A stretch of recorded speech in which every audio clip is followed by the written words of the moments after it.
Dave, guess what? Something really cool happened, which is also great for marketing. What's that, Josh? So I was in the mall walking around, and then I saw someone. I was wearing my Sounds Like Autism hat and shirt, and someone was like, "Oh, I think I know that symbol." And yeah, so they pointed out and they knew what it was, podcast. So that's pretty cool. The folks know about us, like just like that. Pretty cool. Wow. Did you find out where they heard about us? No, I really didn't ask, to be honest. So I was just like, "Oh, It thanks." must have caught you off guard to get recognized like that. That's pretty Well, cool. yeah, I was just like trying to like walk around the mall and do my own thing. But I mean, yeah, that's cool. If you do see me or Dave, I mean, like I'm speaking for Dave right now. You could always just say like, "Hey, what's up? You know, you guys do a good podcast." Or if you don't like the podcast, I mean, while you're listening to it, but you could make pretend you like it and say, "Hey, good podcast." So yeah, you always say that if you see us. Yeah, yeah. No negative feedback, but if you want to praise us in public, that's great. Hmm. That is really exciting, man. The coolest thing that's happened to me with that is like seeing bumper stickers or something in public with people I don't know. That's always been Yeah, really, really cool.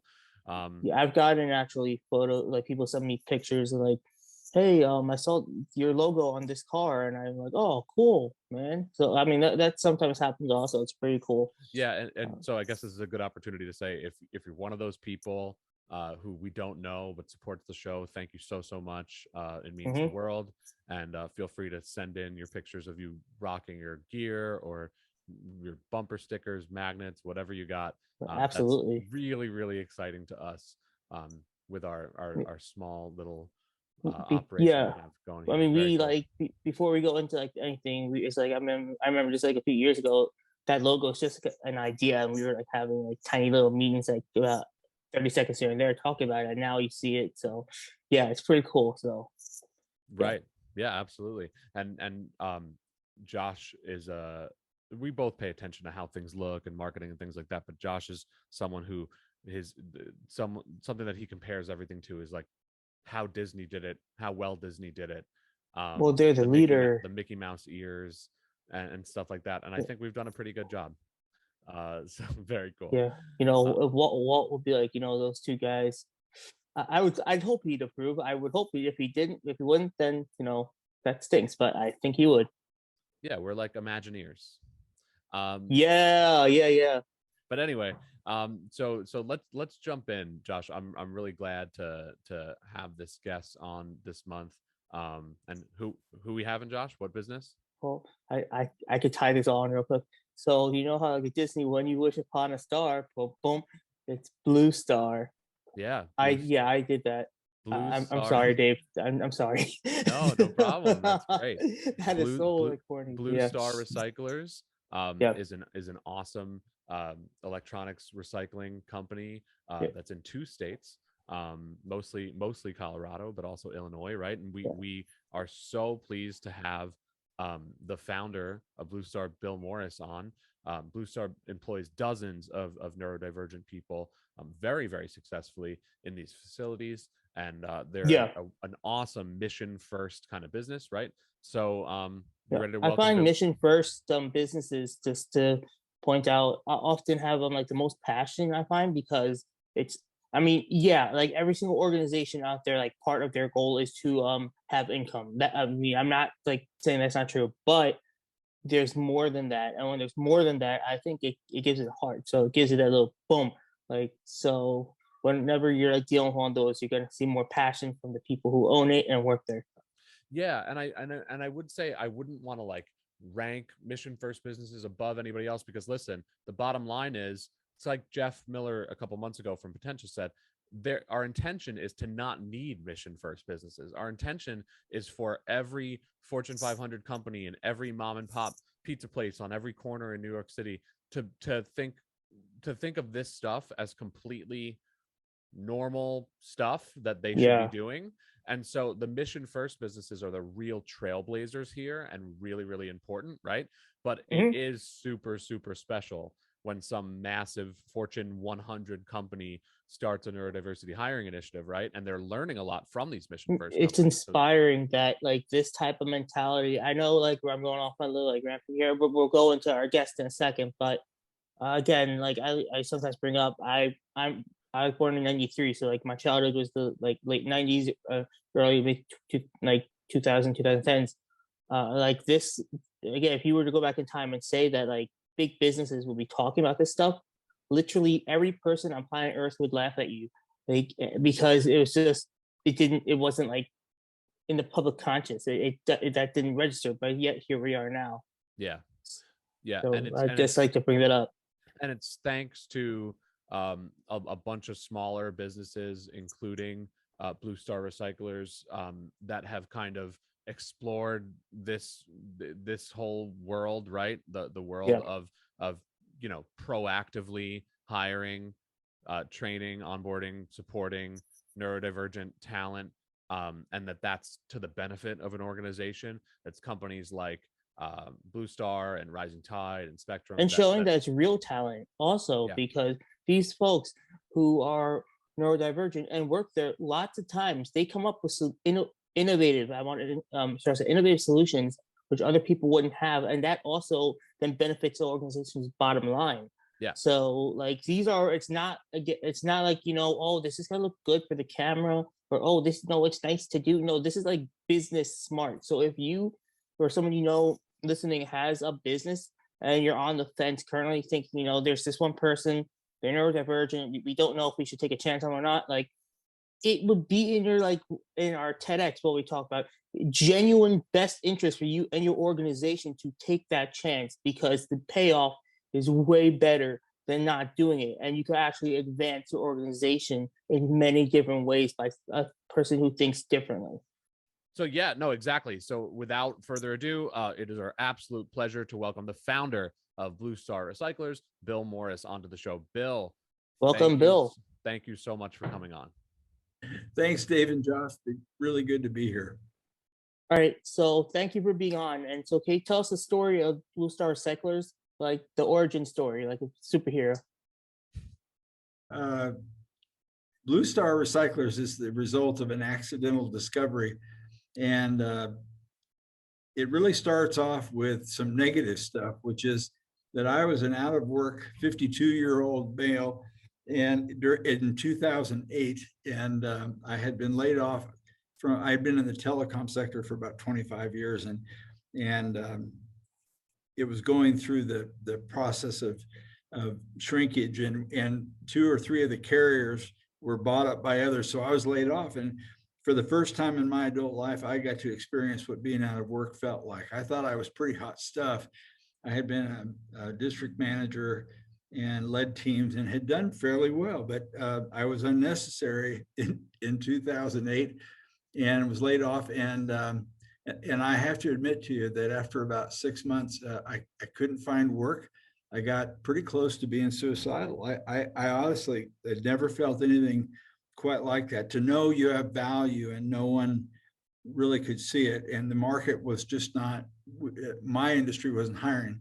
A friend of mine was listening to me complain over the phone, and he said, why don't you just apply for a job that interests you rather than from the industry that you spent your career in? And I said, well, why would somebody hire me if I don't have any experience? He goes, I don't know, but maybe it'll keep you from complaining to me or something. So I went on LinkedIn, and my oldest brother, Paul, has a developmental disability.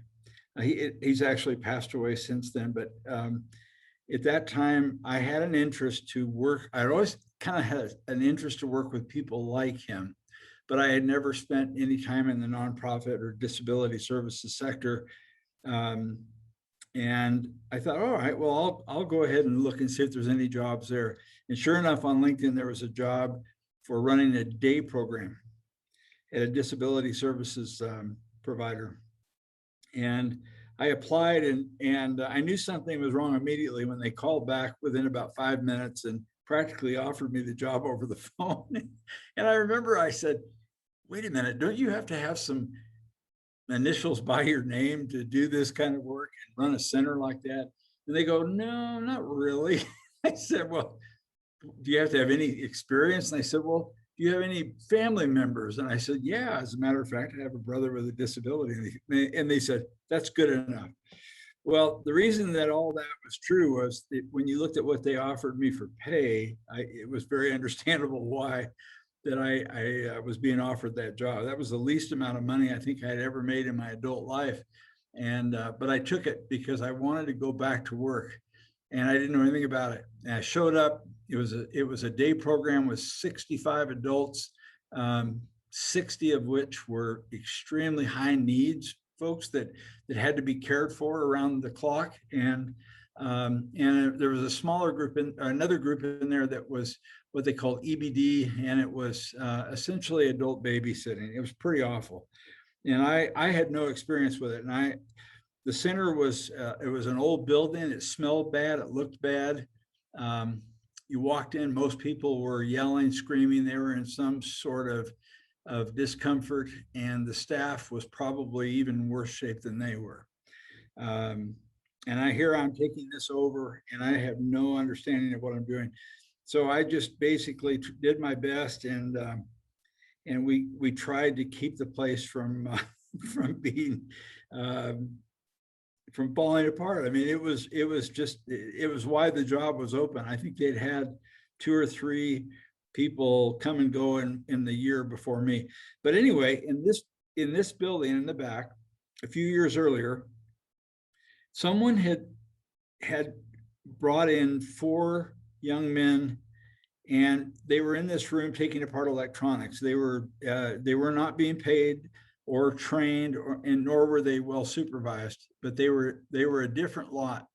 And I only had a chance to peek in on them and meet them, but not spend much time with them until about 3 months into working at that job. I finally had a chance to sit down and watch them. And I just noticed they were very, very good at what they were doing. And I asked Christopher Garcia, who was one of the young men, I asked him, I said, where did you learn how to do this? Because he could take apart an old computer in a matter of a couple of minutes.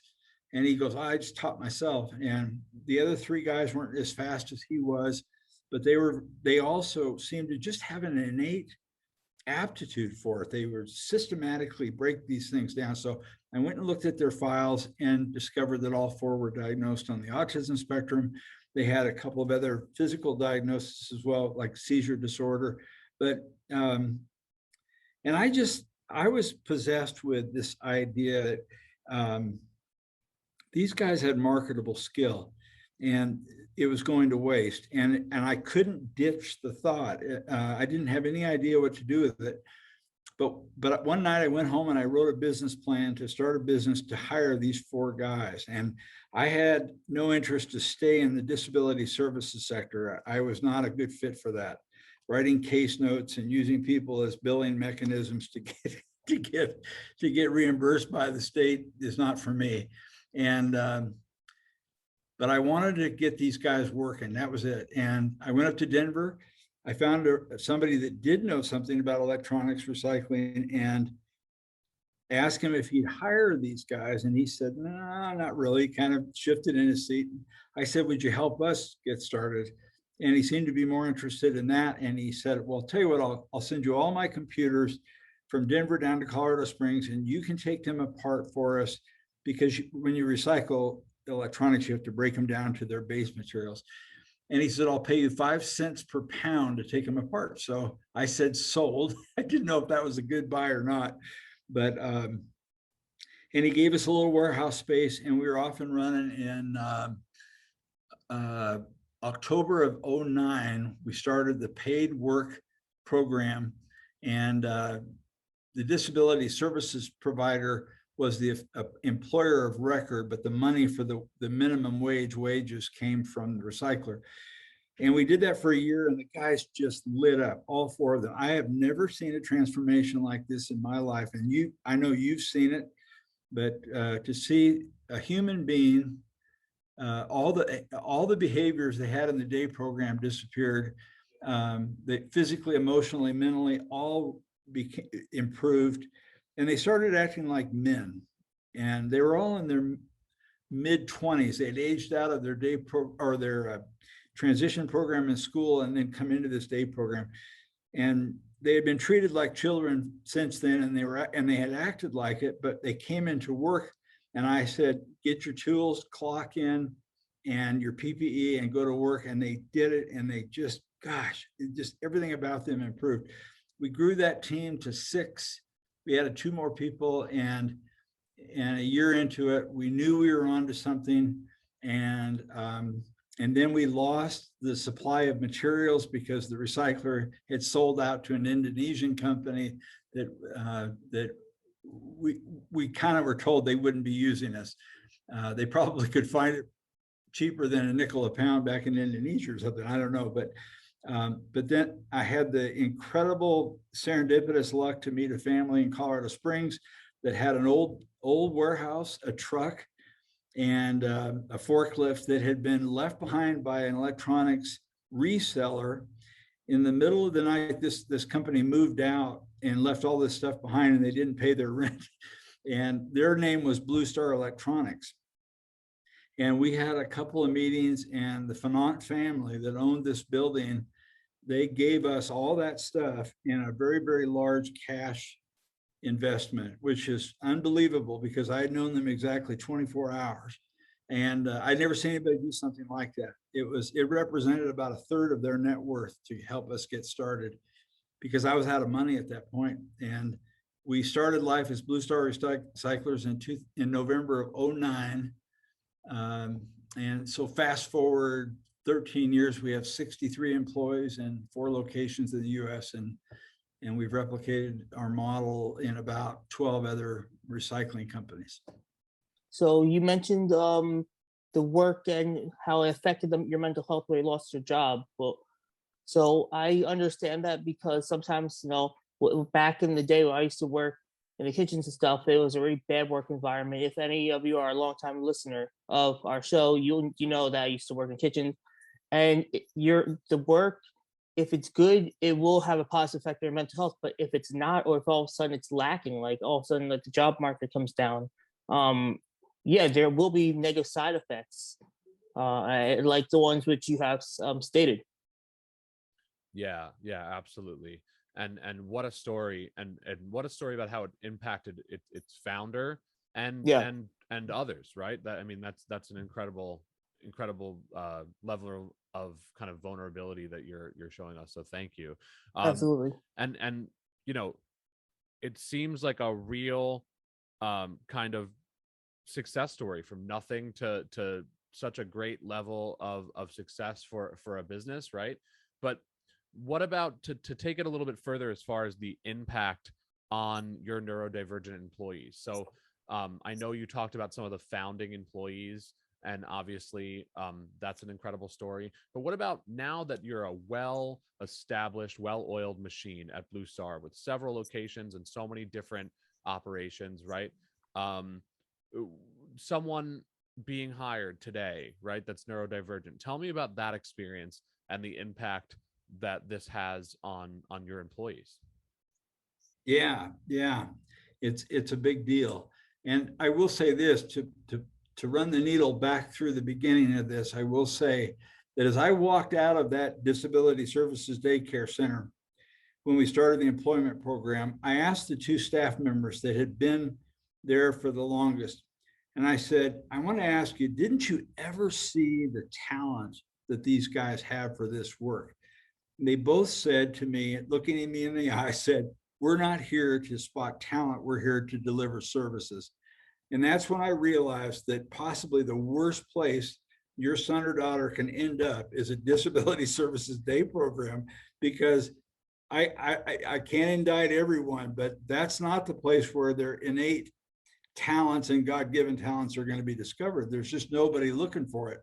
And so, at least not where this place was. So one of the things that became very important to me was that this is not about what's wrong with you. This is not about your deficits. I honestly could care less what your diagnosis is, because when you come to Blue Star, we have absolutely no financial incentive to hire you as a person with a disability. I can hire anybody I want. So what I want to know is what's in your tank. What have you got? What's under the hood? Now, one thing I know is I'm never going to see it when you walk in. You're going to walk in and you're going to have some discomfort. You're not going to particularly enjoy the interview process. So it's my job as the employer to snoop around and find out what makes you tick. And we ask those questions. We don't do an over-the-desk interview, and we go right out to the work floor and start doing. We have an interview process that lasts about 3 days. It's a couple hours, 3 days a week, or that first week or the first 2 weeks. And you come in and you actually do all the job tasks that we have at Blue Star.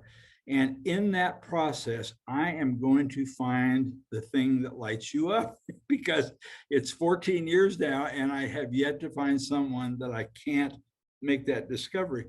And almost always, Josh and Dave, they don't know that they're good at it. They will make that discovery right along with me. And they'll say, wow, I had no idea that I'd be this good at this particular task. So what I realized that where we've been doing this all wrong is we've been bringing that person in based on their deficit and their disability. And when we open their file, we'll start making judgments about what they can and can't do. And it's the worst thing we could ever do. If you'd done that with me, I wouldn't be sitting here talking to you right now. So, because there was nothing in my background that would indicate that I was going to be able to run a recycling company and employ people with disabilities. So I think it's the discovery process. So you uncover the talent, you discover the talent, you develop it, and then you watch a human being come into their own. It is a fascinating process. And I wish we did it for every employee in every company, because instead of filling jobs with human beings, let's find out why, what you have to offer. One of the things I really just want to point out what you said, and something it resonated with me, and I can almost guarantee 100% it will resonate with literally every person listening to this, is that like this experience thing, it's just it should be about what you can do. Because looking back and remembering like about trying to get that first job, and everyone everyone goes through this thing where they're trying to get their first job and people are like, no, you need experience here, you need experience here, and it's so hard. But like I know I could do this, but you don't have that experience, you don't have that piece of paper saying that you're experienced. So I think the methodology and the thinking which you just shared is something that's beneficial, not just for the neurodivergent, but for like everyone, like society in general, because we have become, I think, as a collective, so obsessed with like credentials and not the raw talent itself. And I think we mistaken that. Yeah, for sure. Definitely. And to kind of be more specific about Blue Star, Bill, upon kind of perusing your website, Josh and I noticed under your story and your mission, 4 bullet points stuck out to us. I won't read them, but just about staff retention and task engagement, 96% task engagement while on the clock, right? Talk to us about, besides the personal impact on you and your employees, talk to us about the benefits of neurodiversity hiring initiative. Yeah, that's my favorite way to talk about it. So I actually live this because we started looking at our occupational data. Now, again, I probably had in the back of my mind a goal of that we would establish the fact that a neurodiverse workforce would be as good as a traditional neurotypical workforce. That was probably my initial thought. But we started looking at absenteeism rates. There's zero, year after year, 0, 0, 0, 0. Everyone shows up every day, and unless they have an excuse or something, or it snows or something, but they're there every day and they get all their work done. Then we started looking at turnover. Our average turnover every year is for 14 years has been under 10%. I'm in an industry that is probably at 700% turnover, that likes to admit that it's around 300%. But so for every job that a recycler has, they typically turn it over about every 6 weeks. It's that bad. And so I immediately flagged that and went, wait a minute, why is our turnover rate so low? And then lost time accidents. The first 3 years, I'm getting reports from the state that say Blue Star had 1 or 0 lost time accidents. And I'm talking to my peers in the industry who have that many every day, and the same size operation I am. And so why are we so safe at Blue Star? And why is it the only people getting hurt at Blue Star are neurotypicals? I'll make that little note because I fell off the truck the first 2 years twice. But our people, our neurodiverse employees, I don't think have ever had a lost time accident since we've been open. It's phenomenal. And by the way, that's counterintuitive. Every employer I've ever talked to about employing people with neurodiverse employees will say, oh no, I couldn't employ them. They wouldn't be safe on my work floor. That's just the opposite. And then the final kicker was that statistic you cited. We had a third-party researcher come in, sit with the team for 3 months. He walked into my office when he finished. He goes, I can't believe this. He goes, I have measured your team. They are 98.43% task engaged on the clock. He monitored them for 3 months every day. And I said, geez, that sounds pretty good. He goes, Bill, you don't understand. The average American employee doing that job is 49% task engaged. 49, half. That means out of every hour, 30 minutes, they're looking at their phones, they're gabbing with somebody by the water cooler. I now understand by 2019, I had this information and I tried to share it. And you just brought it up earlier. I tried to share it with the industry, and the industry went, yeah, that's what you'd say. And it really, really ticked me off because they saw Blue Star, because we were a nonprofit, that we weren't demanding anything or expecting anything. So here's what turned everything around. In 2019, we had a convening at Blue Star where my certification body, which is an international,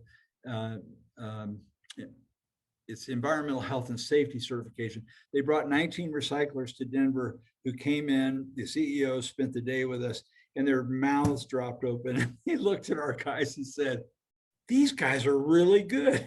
He said, I've been trying to tell you this for 5 years, and then at the end of that, James Emmett was there, who I had been introduced to James through Randy Lewis, and I said, James, what can we do? And James said, why don't we train these employers in this industry? So James said, how many of you want what Blue Star has? And all of them raised their hand. And so we started a training program called Advanced Plus, and we've been training electronics recyclers on just how to do this, because I had noticed the other thing was employers have tried to do workforce inclusion and development. The problem is they've almost all failed when they tried to do it themselves. And I'm sure, as you know, and all the pitfalls are the same. They don't have the right sourcing partners. Their expectations were too low, and they came at it for the wrong motivation. So we found that if we trained them, and then they had a better shot of having the success we did. Right. So I like to, whenever you our guests talk, pick out 1 or 2 things which really resonates with me. And with that, one of the things here is how you talk about training folks to be to know how to work as a community and things like that. It just I don't know if our audience will have to feel this or not, but as someone on the spectrum, and again, the time where period which I grew up, everything, this just hits me hard, in a positive way, not a negative way. I want to emphasize that because really just society's come such a far way in a relatively short period. And I'm not sure if I'd hope you guys listen to our TEDx talk. If not, I would highly suggest it. But in it, we mentioned a place called Willowbrook, and that wasn't too far away. And that was I believe in the 80s or something. And it I'm not gonna go into it but if you look it up, you'll understand. And from there all the way to now, it's really it's kind of mind blowing that these conversations are not extraordinary, but they're kind of becoming ordinary. That's the amazing thing. So like I just felt like I wanted to bring that up as someone who was on the spectrum, grew up at the time when I did, and then pretty much have witnessed the advance of society. It's just, it's truly, it's amazing, and just it puts a smile on my face, genuinely. And Yeah, yeah, I think it's so neat, Bill, when you say that you speak to your other leaders in your field, and yeah, not in a mission first field, but just in the electronics recycling field, and that they're like, we want what you have. You know what I mean? It reminds me of in a different industrial environment that I've been a part of, where the people that come and install the machines say, wait, how do you operate these machines so fast? They don't go that fast. And we say, yeah, they do. Have neurodivergent people running them and they'll go that fast. yeah, You know what I mean? yeah, Really, really, really cool. But I think that there's this kind of cliche, and it's a really important quote by Dr. Stephen Shore, that if you know someone with autism, great, you know one person with autism, right? I see this. I see something similar with businesses and social enterprises and neurodiversity hiring initiatives, right? They're all very different, and they're all very different for good reason. So when you talk about what makes something successful or what makes it special, it's always going to be a different answer. And I think something that Josh and I have learned in our studies of this, and especially in the conversations when we get to pick these thought leaders' brains from around the country and the world, is that all these programs are different, and you shouldn't necessarily lump them together as if they're kind of operating one program. yeah. So what is the one thing, give away your trade secrets here, what is the one thing that's kind of your secret sauce? What is something that is specific to your business and your company culture, that make your business and your workforce so successful? What is that secret sauce? It's a great question, because it's always been of great interest to me to know, what your assets are. And what I've discovered now, there are two, but the one that I've been able to quantify and recognize is that there's something sort of magical here, and which it also makes it harder to replicate. And I think the reason is that because we didn't know anything about anything when we started, we let it be organically sort of grow up. And here's the thing: what I made a couple discoveries. I accidentally discovered that neurodiverse employees are funnier than hell. The sense of humor is off the charts. That they care about their teammates and being part of a team and contributing to that team. And I learned that the hard way, because when I opened this thing, I didn't know that, and so I didn't put any emphasis on team or being part of anything. And it was one of the guys that said, look, just because we don't act like we care about one another, because we don't do a lot of idle chat and over sentimentality, we care about each other. And that's absolutely true. I've never seen we lost a team member last week who had been with us for 8 years, and she had an illness over the weekend, a heart condition, and I just today at lunchtime had 8 employees, neurodivergent employees, stand up and share their remembrances of this young woman. And I got to tell you, it was the way it was articulated, and there was no false sentimentality to it. It was right. I mean, it was. I don't even. You know what I'm talking about, but it's what you would always hope for if you were going to be on a team, that someone would know you that well and recognize your assets. And I learned all that accidentally. So what we have is a little bit of fairy dust when you walk in here. And I've had CEOs and job counselors and you name it recognize it when they come in. They go, wow, something's really different here.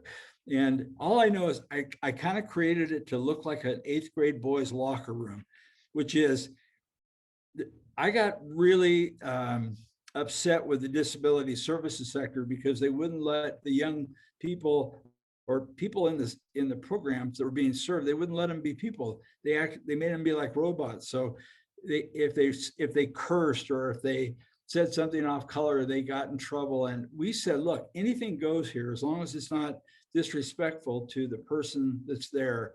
And so, and we let men be men and women be women and have the opportunity to just be themselves. And what happened was this, and that brought their natural innate humor out, and this wonderful contribution to a team. This, I don't even know how to explain it, but that's, I think, our number one asset is the culture. Now, to make sure that you continue that culture as you grow, which is always the hard part. I had the good fortune to turn this thing over to my son Sam about 3 years ago, who's now our CEO, and I'm doing kind of the front man stuff and the expansion work. Sam took it one step further, and he hired our plant operations managers. We have the 4 plants now, the 4 main plants, and he hired people who not only get this workforce, but they draw out their very best. And he decentralized it and said, look, here's the general structure of what we're doing, but it's your environment, your culture. You create within it what works for you. So if you visit Blue Star, Colorado Springs, Blue Star Chicago, Blue Star Denver, whatever, you'll see common threads, but they have a little bit of a different thing to them. I don't even know how to explain it, but the magic is there in all of them. And so I would say it's the magic, it's the culture, and then it's the leaders that put that first. Put it first. Culture eats planning for lunch, right? That is the most valuable thing I've ever learned. If you have good culture, you will be successful. And we are proof of that, because I didn't have any other assets for running this. I love that culture eats planning for lunch. And I think that's absolutely true. Because yes, efficiency and strategy and productivity and logistics are all really, really important. But if you don't have that healthy culture installed into your company and constantly kind of recalibrated and thought about and challenged and just fine-tuned, then you're dead in the water, right? That's what I notice. As soon as you lose that touch, things do not go so well, right? Yeah. I think that's so important. Yeah. So when you're like opening up a new location, does it over like one after the other, does it get easier over time, and also to kind of capture the magic, so to speak, to bring the culture and have it go correctly in each location? Yeah, it seems like a sensitive thing, right, Josh? Yeah, it seems like difficult because, I mean, no matter what, with any location, it's not the same exact staff. It's not the same exact, each machine item is different. There are slight differences, no matter how much you try to keep it similar. Like you could have the walls painted the same color, you could have the same shape windows, but there's always gonna be a slight difference or a slight X factor or variable. So does it get any easier, and yeah, how do you keep it going same? Yeah, absolutely.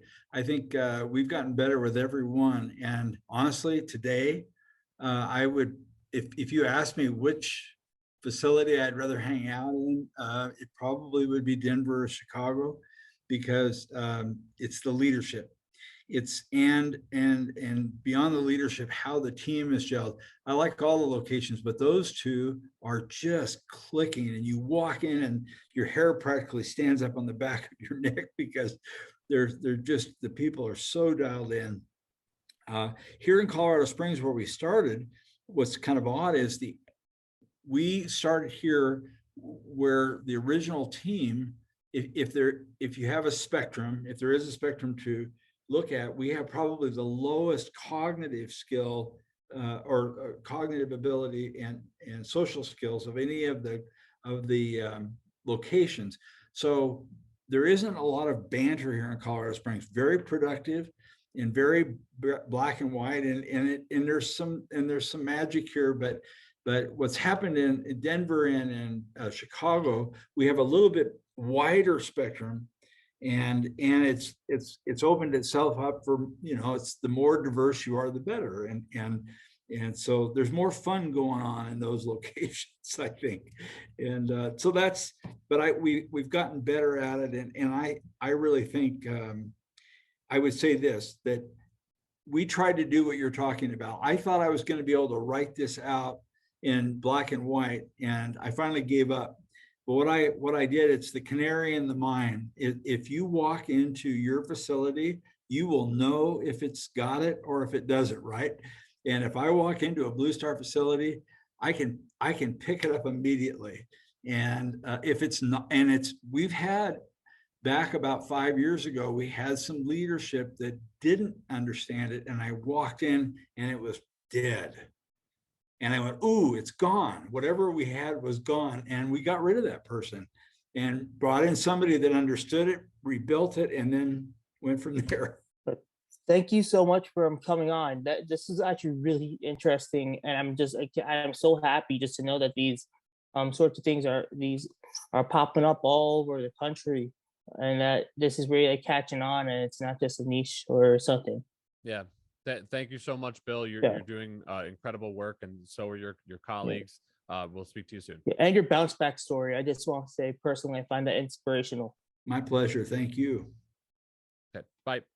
All right. So yeah, Dave, it was awesome to once again have someone who I would personally consider like another trailblazer, because it's like we all are kind of pioneers in this thing where of this inclusion, but also not just for inclusion's sake, but it genuinely benefits like the world of work, the world of business, the world of innovation, and society at large. Because like again, innovative minds, you know, people think differently, come up with innovative solutions, which they're normally the ones who change the world. Those types of solutions. Mm-hmm. Yeah, absolutely. And he is an early adopter. He started in 2009, which is incredible.